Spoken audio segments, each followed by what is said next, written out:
Demi Moore, un nom synonyme de glamour hollywoodien et de rôles inoubliables dans des films comme Ghost et St. Elmo's Fire, est depuis longtemps sous les feux des projecteurs, non seulement pour ses talents d'actrice, mais aussi pour sa vie amoureuse très médiatisée.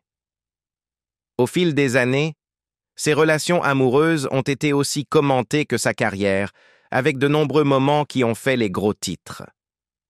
De ses mariages avec Bruce Willis et Ashton Kutcher à ses autres connexions passionnées, la vie amoureuse de Demi a été une montagne russe de hauts, de bas et tout ce qui se trouve entre les deux.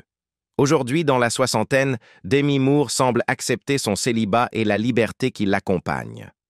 Mais, dans une révélation récente, l'actrice a avoué quelque chose qui ne manquera pas de vous faire réfléchir. Il était l'amour de ma vie. Qui est cet homme mystérieux qui détient la clé du cœur de Demi? Aujourd'hui, nous plongeons dans l'histoire des romances de Demi, racontées en grande partie de ses propres mots, et découvrons ce qu'elle a appris sur l'amour, la perte et tout ce qui se trouve entre les deux. Freddie Moore. En février 1980, une Demi Moore âgée de 17 ans épouse Freddie Moore. Un homme de 12 ans, son aîné, marquant le début de ce qui deviendra l'un des chapitres les plus complexes de sa vie personnelle. À l'époque, Demi n'était pas encore l'actrice iconique qu'elle deviendrait plus tard, et elle naviguait encore dans l'industrie du divertissement. Freddie, musicien, avait déjà établi sa carrière dans le monde de la musique, connu pour son implication dans le groupe The New Cats. Leur mariage, né de l'impulsivité de la jeunesse et du rythme effréné d'Hollywood, ne durerait que 5 ans. Mais les souvenirs et les événements qui l'entouraient perdureraient dans l'œil du public pendant des décennies. Dans ses mémoires de 2019 Inside Out, Demi a révélé la vérité sur son mariage, admettant qu'elle avait trompé Freddie la veille de leur mariage. La nuit avant notre mariage, au lieu de travailler sur mes vœux, j'appelais un homme que j'avais rencontré sur un tournage, a-t-elle écrit, avouant qu'elle avait quitté sa propre fête de célibataire pour rencontrer cet homme. La trahison était un acte motivé par son tourment intérieur, elle n'arrivait pas à affronter ses doutes sur le mariage, qui était en partie une tentative de se distraire de la douleur de la perte de son père. Elle a expliqué davantage: « Je ne pouvais pas affronter le fait que je me mariais pour me distraire du deuil de la mort de mon père. Parce que je sentais qu'il n'y avait pas de place pour remettre en question ce que j'avais déjà mis en marche. Je ne pouvais pas sortir du mariage, mais je pouvais le saboter. » Les années suivant leur mariage n'ont pas été faciles. Freddie, malgré le début difficile de leur relation, a joué un rôle clé dans la carrière de Demi. Il l'a encouragée à poursuivre ses aspirations d'actrice et a même coécrit des chansons avec elle, dont leur chanson à succès « It's Not a Rumor ». Cependant, la tension dans leur vie personnelle a rapidement éclipsé leur réalisation professionnelle. En 1983, seulement 3 ans après leur mariage, le couple se sépare. Leur divorce est prononcé en 1985, marquant la fin d'un chapitre bref mais intense dans leur vie. Bien que la relation se soit terminée sur un cœur brisé, il était clair que les deux avaient partagé une profonde connexion, du moins à un moment donné. Freddie a été l'homme qui a introduit Demi dans le monde de la musique, un domaine qui influencerait plus tard sa carrière de manière inattendue. Pourtant, comme le révèlent ses mémoires, la déconnexion émotionnelle entre eux se construisait depuis un certain temps. La réaction de Freddie à ses mémoires a été discrète, car il combattait la maladie d'Alzheimer depuis des années au moment de la publication. Sa femme de l'époque, Renée, a partagé que Freddie avait été diagnostiqué en 2010 et a précisé qu'il ne commenterait pas le livre de Demi. Bien qu'il n'ait pas pu répondre de la manière dont beaucoup l'auraient peut-être attendu, l'histoire d'amour entre Freddie et Demi n'avait pas été entièrement unilatérale. Bien que le mariage ait fini par s'effondrer sous le poids du deuil non résolu de Demi et des luttes personnelles de Freddie, il y avait un respect mutuel entre eux, même si leurs chemins ont divergé après le divorce. La vie de Freddie après son mariage avec Demi a pris un tournant plus privé. Il s'est remarié avec Renée en 2005 et ensemble, ils ont affronté le défi de la bataille de Freddie contre la maladie d'Alzheimer. Malgré la progression cruelle de la maladie, Renée est resté à ses côtés, déterminé à trouver un remède. La santé de Freddie s'est détériorée et il est décédé le 25 août 2022 à l'âge de 72 ans. Sa disparition a été non seulement une perte pour sa famille, mais aussi pour le monde de la musique, où il avait été une figure influente. Renée a exprimé l'espoir que Freddie, jamais maintenant au paradis, avec les musiciens qu'il admirait, comme John Lennon et Tom Petty. Les années précédant sa mort ont été marquées par la détérioration de la santé de Freddie. Sa lutte contre Alzheimer a été longue et douloureuse, sa capacité à marcher et à manger se dégradant lentement. Renée, qui avait été sans relâche à la recherche de traitements et de solutions, a décrit la réalité déchirante de voir l'amour de sa vie perdre sa mémoire, son essence. Malgré cela, elle a précisé que l'esprit de Freddie était resté intact jusqu'à la fin. La musique était son âme, a-t-elle dit, et lors de son mémorial, il était clair que son héritage vivait à travers les personnes qu'il avait touchées avec sa musique.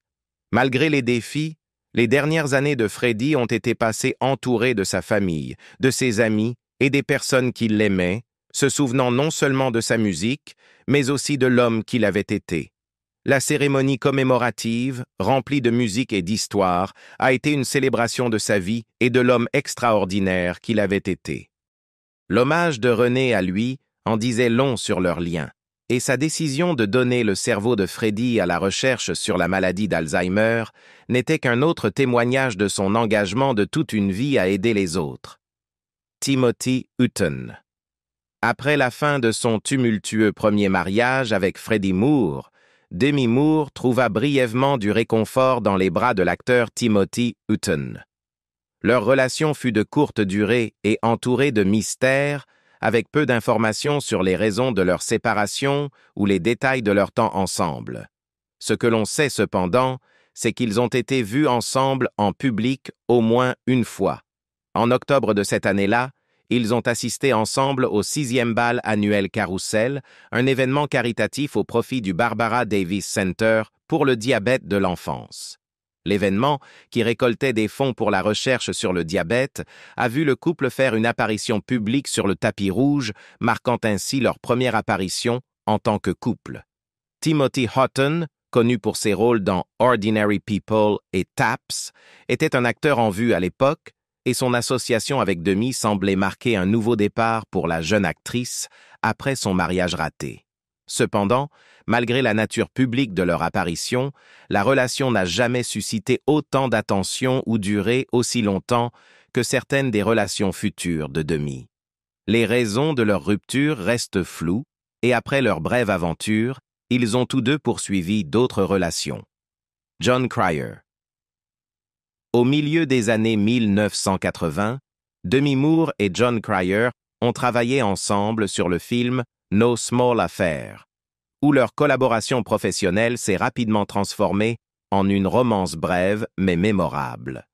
Moore jouant une chanteuse de nightclub et Cryer incarnant un jeune photographe ont développé une connexion également hors écran. Dans ses mémoires Inside Out, Moore a réfléchi à leur brève aventure, révélant qu'elle croyait avoir pris la virginité de Cryer. « John est tombé amoureux de moi dans la vraie vie aussi, et il a perdu sa virginité avec moi », a-t-elle écrit.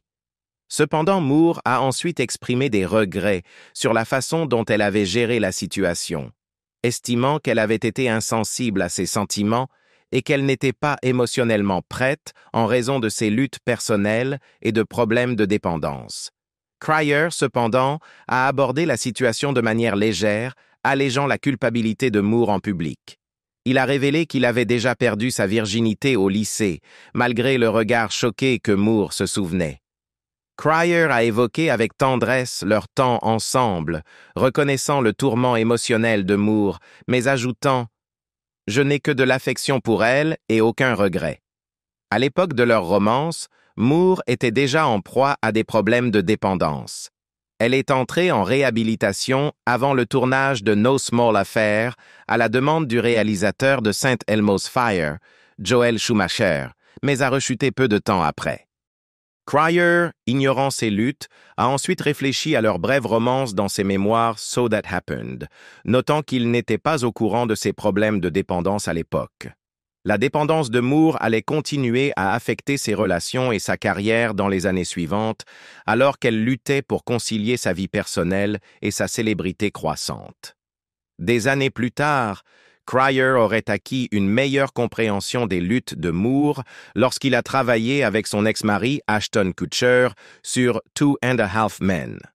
Cryer, au départ inconscient du passé de Moore avec Kutcher, a ensuite réalisé comment ses relations passées et ses problèmes personnels avaient pu l'affecter. Malgré leur romance de courte durée, Moore et Cryer ont maintenu un respect mutuel. En 2024, tous deux ont assisté à la première du documentaire Bratz, consacré à la Brat Pack, où Cryer a exprimé son affection continue pour Moore. Il a commenté « Je n'ai que de l'affection pour elle », soulignant que leur brève relation n'avait laissé aucun regret. Moore, elle aussi, a apprécié leur temps passé ensemble, reconnaissant l'impact que cela a eu sur sa vie, malgré les luttes personnelles qu'ils ont tous deux affrontées. Emilio Estevez. La relation de Demi Moore avec Emilio Estevez fut l'un des chapitres les plus mémorables et tumultueux de ses premières années à Hollywood. Leur romance débuta en 1984 lors du tournage de St. Elmo's Fire et leur alchimie à l'écran se transforma rapidement en une relation réelle. En l'espace de 6 mois, ils étaient fiancés. Estevez se souvenait plus tard « Nous nous connaissions depuis longtemps », suggérant que leur connexion n'était pas totalement nouvelle lorsque la romance s'est épanouie.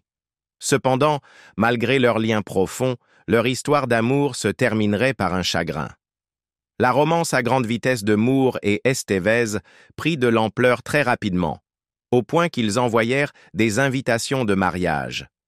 Cependant, juste avant leur mariage en 1986, leur relation commença à se défaire.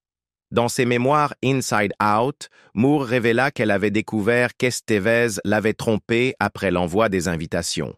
« Emilio et moi venions en fait d'envoyer les invitations pour notre mariage quand une amie m'a dit qu'elle l'avait vu avec quelqu'un d'autre à Los Angeles », écrivit Moore. Malgré les dénégations d'Estevez, la confiance de Moore fut sérieusement ébranlée. Ce n'était pas la première fois que Moore doutait de la loyauté d'Estevez.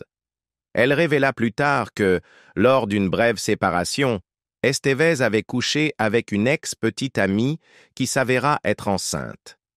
Estevez fut contraint de dire la vérité sur l'aventure, ce qui laissa Moore dévasté. Lors d'une rupture de 2 semaines, il avait couché avec une ex-petite amie, menti à ce sujet, puis avait été obligé de me dire la vérité lorsqu'il a appris qu'elle était enceinte, écrivit-elle. Malgré la trahison, Moore tenta de sauver leur relation en cherchant une thérapie. Cependant, la séance révéla une dure vérité. Moore n'était pas la priorité principale d'Estevez. Lorsqu'il partagea ses priorités personnelles, elle fut dévastée de se rendre compte qu'elle était loin en bas de la liste. Cette prise de conscience marqua la fin de leurs fiançailles. Moore expliqua dans une interview à Vanity Fair en 2018 « Emilio et moi étions à 2 moments différents dans nos vies intérieures. Il y avait certaines choses pour lesquelles il, à son âge, n'était pas intéressé. Bien que leur relation se soit terminée, elle ne fut pas remplie de colère. Mettre fin à cette relation, ce n'était pas dire « tu es vraiment un connard, c'est pour ça que je pars », dit Moore. C'était « wow, je t'aime vraiment beaucoup, mais ce n'est pas la bonne chose, n'est-ce pas ?» Malgré leur rupture, ils restèrent amis. Les deux se réunirent même professionnellement, jouant ensemble dans le film Bobby en 2006, où ils incarnaient un couple marié. Estevez plaisanta plus tard. Ce n'était pas du tout le reflet de ce qu'était notre relation lorsque nous étions fiancés. Leur capacité à collaborer professionnellement après une rupture aussi douloureuse montra le respect mutuel qu'ils avaient l'un pour l'autre. Leur amitié persista au fil des années. Moore assistait à la première de Stakeout d'Estevez en 1987, quelques mois après leur rupture. Malgré la fin de leur fiançailles, ils maintinrent une relation respectueuse et solidaire, prouvant que leur connexion allait bien au-delà de leur implication romantique. Bruce Willis.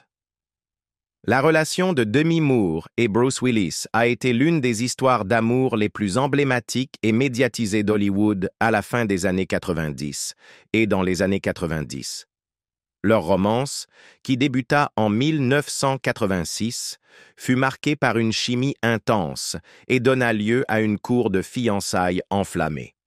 À l'époque, Moore était fiancée à Emilio Estevez, mais elle se retrouva rapidement à tomber amoureuse de Willis, qui commençait tout juste à gagner en notoriété.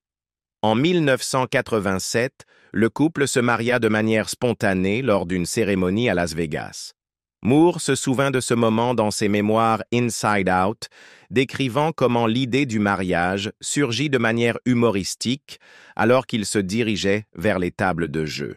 « Je pense qu'on devrait se marier », suggéra Willis, et juste un mois plus tard, ils se marièrent à nouveau, mais de manière plus formelle. Leur mariage, qui dura plus d'une décennie, donna naissance à 3 enfants, Rumeur, Scoot et Tallulah. Malgré les pressions liées à leur carrière très médiatisée et l'intense surveillance publique, ils restèrent engagés envers leur famille. Cependant, en 1998, leur relation commença à montrer des signes de tension, et le couple annonça leur séparation en 1998. Leur divorce fut finalisé en 1845. 2000, mais malgré la fin de leur mariage, ils maintinrent une relation proche et solidaire, en particulier en ce qui concerne l'éducation de leurs enfants. Tant Moore que Willis parlèrent ouvertement de leur lien durable après le divorce. Dans une interview avec Rolling Stone, Willis souligna qu'ils demeuraient très proches et que leur engagement à élever leurs enfants ensemble restait une priorité. Moore, dans ses mémoires, exprima sa fierté quant à leur rupture amicale, mettant en lumière comment ils évitèrent les pièges habituels des divorces médiatisés. « Bruce avait peur au début que je rende notre rupture difficile », écrivit-elle. « Mais je ne l'ai pas fait, et lui non plus. » Leur relation se transforma d'un mariage en une amitié profonde et durable. Ils continuèrent à se soutenir mutuellement à travers les événements majeurs de la vie. Par exemple, lorsque Moore épousa Ashton Kutcher en 2005, Willis était présent à la cérémonie et l'année suivante, Moore assista à la première d'un film mettant en vedette Willis. Malgré leur divorce, ils étaient toujours présents aux étapes importantes de la vie de l'autre, maintenant un respect mutuel. Leur engagement à coélever leurs enfants resta inébranlable et leur approche unique de la vie de famille devint une source d'admiration. Rumeur, leur fille aînée, parla un jour de l'importance qu'il y avait pour elle et ses sœurs de témoigner de la coopération et du respect continu de leurs parents. « Je suis vraiment reconnaissante que mes parents aient travaillé dur pour s'assurer que mes sœurs et moi ayons toujours une vraie famille », expliqua-t-elle, soulignant comment la dynamique positive de leur coparenting avait eu un impact durable sur elle et ses sœurs. Avec le temps, Moore et Willis poursuivirent leur vie personnelle. Willis épousa le mannequin Emma Heming en 2009, avec qui il eut 2 autres filles. Malgré leur nouvelle famille, le lien entre Moore et Willis demeura intact, et leur engagement partagé envers leurs enfants resta toujours une priorité. Cela se confirma particulièrement pendant la pandémie de Covid-19, lorsque Moore, Willis et sa seconde épouse Emma passèrent du temps ensemble dans l'Idaho, créant ainsi un environnement familial unifié pour leurs enfants. En 2022, lorsque Willis fut diagnostiqué avec l'aphasie, une affection qui affecte ses capacités cognitives, le soutien continu de Moore pour lui devint encore plus significatif. Elle continua d'être présente dans sa vie, non seulement en tant que mère de ses enfants, mais aussi en tant qu'amie fidèle, lui offrant amour et soins alors qu'il traversait ses difficultés de santé. Parlant publiquement de l'importance de soutenir quelqu'un à travers une période aussi difficile, Moore partagea. Il est important de rencontrer quelqu'un là où il en est, surtout lorsqu'il traverse un problème de santé, et à partir de là, l'amour et la joie viendront. Le soutien inébranlable de Demi Moore pour Bruce Willis, même après leur divorce, démontre la profondeur de leur connexion et la force de leur relation. Ils ont prouvé que l'amour et le respect peuvent perdurer au-delà du mariage et du divorce, créant une dynamique familiale unique et durable. Moore exprima « Nous serons toujours une famille, juste sous une forme différente. C'est ce que l'on fait pour les gens qu'on aime. » Oliver Whitcomb. Après la fin de son deuxième mariage avec Bruce Willis en 1998, Demi Moore se retrouva à un carrefour. Le couple vivait séparément depuis un certain temps et leurs procédures de divorce furent longues et compliquées avec des disputes concernant la répartition des biens et la garde des enfants. Lorsque le divorce fut finalisé en 2000, Moore avait déjà entamé une relation avec Oliver Whitcomb, un instructeur d'arts martiaux qu'elle avait rencontré pendant la période tumultueuse entre ses mariages. Leur relation, qui dura 3 ans, représenta un nouveau départ pour Moore après la fin de son deuxième mariage. En 2001, le couple fit la une des journaux lorsque le magazine Hello annonça que Whitcomb lui avait fait sa demande en mariage et qu'ils étaient officiellement fiancés. Pendant un moment, il semblait que Moore avait trouvé une nouvelle stabilité et un nouvel amour. Mais, aussi soudainement que cela avait commencé, la relation prit fin de manière inattendue en 2002, laissant les fans et les amis se demander ce qui avait mal tourné. Les raisons exactes de leur rupture demeurèrent floues, mais cela constituait un autre rappel du parcours complexe de Moore en amour. Demi, qui avait désormais vécu 2 divorces, était fatiguée du mariage. Après sa séparation d'avec Whitcomb, elle déclara célèbrement « J'en ai assez des maris ». On aurait dit qu'elle avait abandonné l'idée de trouver un amour durable, ou du moins le mariage, à l'avenir. Cependant, comme nous le savons, l'histoire d'amour de Moore continuerait de se dérouler, avec encore plus de rebondissements dans les années à venir. Pourtant, son temps passé avec Whitcomb, bien que bref, fut un chapitre où elle chercha du réconfort et un sentiment d'appartenance après les défis de ses relations précédentes. Ashton Kutcher. À l'été 2003, Demi Moore se retrouva à un carrefour dans sa vie personnelle. Ses mariages précédents avec Bruce Willis et Oliver Whitcomb étaient terminés, et elle n'était pas étrangère aux complexités des relations. C'est lors d'un dîner qu'elle rencontra Ashton Kutcher, un acteur de 25 ans, connu principalement pour son rôle dans That 70's Show. Malgré leurs 15 ans d'écart, la chimie entre eux était indéniable, et leur romance devint rapidement un sujet de fascination médiatique. En 2005, leur relation était devenue l'une des plus commentées d'Hollywood. Le 24 septembre, ils se marièrent lors d'une cérémonie privée à leur domicile de Beverly Hills, en présence de leurs proches et amis. Pour Demi, épouser Ashton semblait être une sorte de nouvelle chance, une occasion de vivre la vie insouciante et jeune qu'elle n'avait jamais pleinement embrassée dans la vingtaine. On aurait dit que je pouvais remonter dans le temps et expérimenter ce que c'était que d'être jeune avec lui, réfléchit-elle dans ses mémoires Inside Out. Cependant, leur mariage ne fut pas sans difficulté. En 2006, Demi fit une fausse couche après 6 mois de grossesse, ce qui eut un lourd impact émotionnel. Dans une interview de 2019 avec Diane Sawyer, elle décrivit le sentiment de perte, de vide, de désespoir, de confusion qu'elle ressentit après cette épreuve. La pression émotionnelle de la fausse couche, couplée aux rumeurs croissantes concernant l'infidélité d'Ashton, mit une pression croissante sur leur relation. Dans ses mémoires, Demi révéla qu'Ashton avait avoué l'adultère après qu'une femme se soit manifestée dans les tabloïds. « Je savais qu'elle ne mentait pas », écrivit Demi, racontant comment Ashton admit l'infidélité. Ces révélations causèrent une grande douleur et la confiance entre eux fut à jamais ébranlée. Malgré ces luttes, le couple continua leur mariage, tentant de fusionner leurs vies. Ashton accepta son rôle de beau-père des 3 filles de Demi, issues de son précédent mariage avec Bruce Willis. Il parle positivement de sa relation avec elles, déclarant « Je n'ai jamais cherché à être leur père. J'ai toujours eu du respect et honoré Bruce Willis. Et je pense que c'est un être humain brillant et un homme merveilleux. » En 2011, les fissures dans leur mariage devinrent plus apparentes.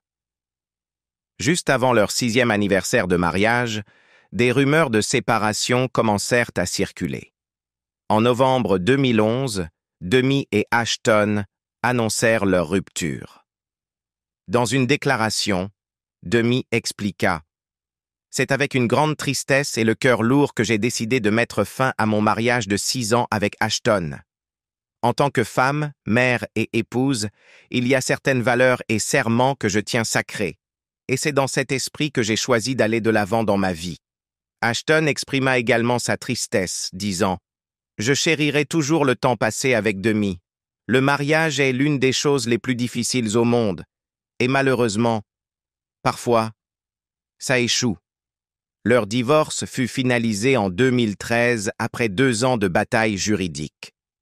Malgré la fin de leur mariage, Ashton resta proche des filles de Demi. Dans une interview de 2020, Ashton réfléchit sur sa relation continue avec Rumeur, Scoot et Tallulah, disant « Je n'arrêterai jamais de les aimer, de les respecter, de les honorer et de les encourager à réussir dans ce qu'elles entreprennent. » Il resta présent dans leur vie, même après la fin de son mariage avec Demi. Ashton se maria plus tard avec Mila Kunis en 2015 et ils eurent 2 enfants ensemble. Dans une interview de 2023, Ashton avoua que son divorce avec Demi l'avait fait se sentir comme un échec, un sentiment que beaucoup de personnes vivant un divorce peuvent comprendre. Il évoqua également la fausse couche, reconnaissant son profond impact émotionnel sur eux deux. Perdre un enfant que l'on pense avoir et être si proche de le voir arriver, c'est vraiment, vraiment douloureux, partagea-t-il. Des années après leur rupture, Demi et Ashton ont chacun poursuivi leur chemin. Demi s'est concentré sur son propre épanouissement personnel, tandis qu'Ashton et Mila ont fondé une famille. Dans un tournant surprenant, Demi et Ashton apparurent ensemble dans une publicité du Super Bowl en 2022, montrant leur capacité à rire de leur passé avec humour et grâce. Malgré les épreuves de leur mariage, tous deux ont clairement montré qu'ils se respectaient et étaient passés au-delà du passé. Le parcours de Demi et Ashton rappelle que même les relations les plus publiques traversent leurs propres difficultés. Bien que leur mariage se soit finalement terminé par un divorce, ils ont tous deux continué à avancer, apprenant de leurs expériences et maintenant un respect mutuel. Sean Friday. La relation de Demi Moore avec Sean Friday, le batteur de Dead Sarah, a commencé en mai 2013, lorsque sa fille, Rumeur Willis, les a présentés. Rumeur pensait que Sean, un gars amusant et détendu, serait quelqu'un que sa mère apprécierait et elle a emmené Demi à l'un de ses concerts à Los Angeles. Les deux ont immédiatement accroché et à la fin de l'année 2013, ils ont été vus profitant d'un voyage romantique pour le Nouvel An à Tulum, au Mexique. Malgré leur écart d'âge de 24 ans, le couple semblait heureux et insouciant, avec Moore apparaissant rajeuni en compagnie de son compagnon bien plus jeune. Leur relation continua de se développer au début de 2014. Ils ont été aperçus ensemble lors de l'ouverture d'une galerie à West Hollywood, où ils gardaient leur affection discrète mais partageaient tout de même des moments tendres, comme se chuchoter des mots et se tenir la main. Une source proche d'eux a déclaré que, bien que la relation n'ait pas encore été sérieuse, ils prenaient un immense plaisir à être ensemble. La relation de Moore avec Friday est survenue après son divorce en 2013 avec Ashton Kutcher et elle semblait avoir trouvé de la joie dans ce nouveau chapitre. Sean, né et élevé en Californie, était un batteur talentueux avec une passion pour la musique rock et le couple partageait un amour pour l'aventure et le plaisir. L'énergie jeune et insouciante de Sean semblait apporter un sentiment de renouveau à Moore, qui avait traversé une période difficile après son divorce. Daniel Humm. La relation de Demi Moore avec le chef suisse. Daniel a commencé en 2022, suscitant l'intérêt lorsque Moore a posté des photos du couple sur Instagram. Leur lien était évident, avec des moments partagés comme assister à la finale de Roland-Garros et poser ensemble à Paris. Une source a révélé qu'ils avaient eu une connexion instantanée, disant « Demi a rencontré Daniel par des amis communs et ils ont tout de suite accroché. Il est très charmant, aime les choses raffinées de la vie, est extrêmement cultivé et il partage le même sens de l'humour espiègle et un goût pour l'aventure. » Un chef étoilé Michelin, connu pour son travail au Eleven Madison Park à New York, et Moore, une actrice célébrée, ont trouvé un terrain d'entente dans leur esprit d'aventure et leur goût à sophistiquer. Leur chimie était palpable, et en juin, ils étaient souvent vus profitant de la compagnie de l'un de l'autre, avec Pilaf, le chien de Moore, les rejoignant lors de leur voyage. Les premiers jours du couple étaient remplis d'excitation et de romance, explorant des villes comme New York et Los Angeles, tout en maintenant une relation privée. Cependant, à la fin de 2022, leur relation a commencé à se dissiper. Malgré la connexion profonde qu'ils partageaient, les choses s'étaient éteintes, avec une source confirmant « Elle va bien. Elle est heureuse et profite de ses enfants et de ses amis. » La séparation du couple marqua la fin d'une romance brève mais passionnée, qui n'a duré même pas un an.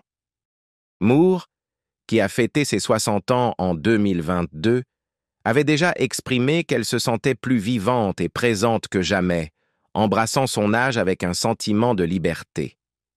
Elle partagea « Je me sens plus vivante et présente que jamais », mettant en avant sa croissance et sa confiance en ce nouveau chapitre de sa vie.